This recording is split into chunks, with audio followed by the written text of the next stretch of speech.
और अब खबरें विस्तार से। ने सोमवार को करीब 7 घंटे तक पूछताछ की है और इस कड़ी में डीसी ने स्टीमर दुर्घटना के मामले में दाहू यादव को आरोपी नहीं बनाने का आरोप एसपी के मत्थे डाल दिया है और खुद को निर्दोष बताया है। हालांकि जब उनसे पंकज मिश्रा के 250 बार फोन पर बात की है और बातचीत से जुड़े सवाल पूछे गए हैं तो वह उलझ गए हैं। वहीं दूसरी ओर विधायक कैश कांड मामले में कांग्रेस के निलंबित विधायक डॉक्टर इरफान अंसारी से करीब 10 घंटे ईडी ने पूछताछ की है और इस दौरान जब ईडी के अधिकारियों ने विधायक इरफान अंसारी से पैसों का स्रोत पूछा तो वह बताने में असमर्थ हो गए।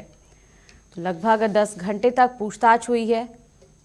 1000 करोड़ के अवैध मामले में साहिबगंज डीसी रामनिवास यादव से ईडी ने पूछताछ की और इस दौरान साहिबगंज डीसी से भी पूछताछ की गई। कई क्वेश्चन हमसे पूछे गए और मैंने कहा कि मैं आपको सपोर्ट करूंगा, सहयोग करूंगा और जो आरोप मुझ पर लगे थे वो बिल्कुल मैंने कहा कि निराधार है और सरकार गिराने की जो बातें थी वो तो हाई कोर्ट ने साफ इनकार कर दिया कि हम लोग का कोई हाथ नहीं था। हम लोग टॉपिंग गवर्नमेंट में मेरा कोई सहयोग नहीं था। और दूसरी बात रही कैश का, तो कैश का मैंने जवाब दिया है कि वो कैश हमारे थे, हम अपने अकाउंट से मेरे कैश था और ये मेरे अपने पैसे थे जिसका क्योंकि ईडी के सामने आप झूठ बोल नहीं सकते।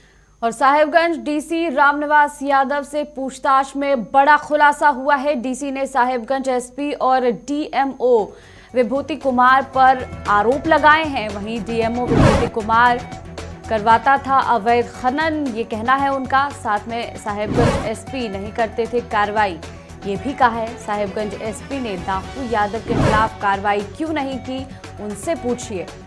तो कई घंटों तक कल साहिबगंज डीसी एसपी पर उन्होंने आरोप भी लगाया है और डीसी से पूछताछ हुई थी कल करीब 8 घंटे से अधिक समय तक और इस दौरान इरफान अंसारी से भी पूछताछ हुई। हालांकि जब साहिबगंज डीसी से पूछताछ हुई तो उन्होंने कई आरोप भी लगाए हैं, एसपी और डीएमओ पर आरोप लगाए।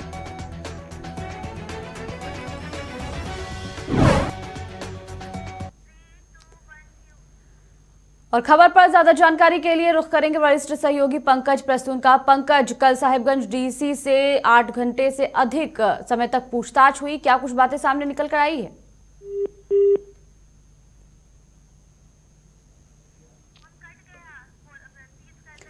तो रांची ईडी की पूछताछ में साहिबगंज रामनिवास यादव ने खुद को निर्दोष बताया है।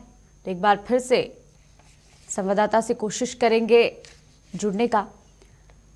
तो 1000 करोड़ के अवैध मामले में साहिबगंज डीसी रामनिवास यादव से ईडी ने सोमवार को करीब 7 घंटे से अधिक पूछताछ की और इस कड़ी में डीसी ने स्टीमर दुर्घटना के मामले में दाहू यादव को आरोपी नहीं बनाने का आरोप लगाया है।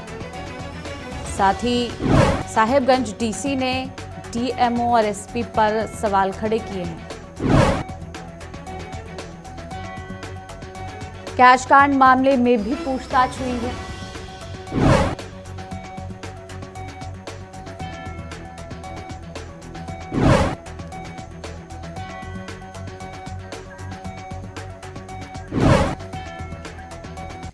और फिर से रुख करेंगे सहयोगी पंकज प्रसून का। पंकज, कल साहिबगंज डीसी से 7 घंटे से करीब ज्यादा बातचीत हुई, क्या कुछ महत्वपूर्ण बातें सामने निकल कर आई है?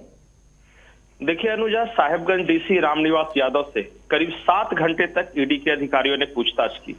ये पूछताछ कई मुद्दों पर थी, लेकिन खास करके अवैध खनन और वो जो साहिबगंज में जहाज हादसा हुआ था, इसे लेकर डीसी रामनिवास यादव बिल्कुल झुंझला से गए और वो काफी गुस्से में नजर आए। जब बार बार ईडी के अधिकारियों ने पूछा तो उन्होंने कहा कि जो जहाज हादसा है उसकी रिपोर्ट है मैंने नहीं तैयार की थी, ये जिला खनन पदाधिकारी विभूति कुमार ने तैयार की थी, मैंने सिर्फ अग्रेसित किया था, उसे फॉरवर्ड किया था।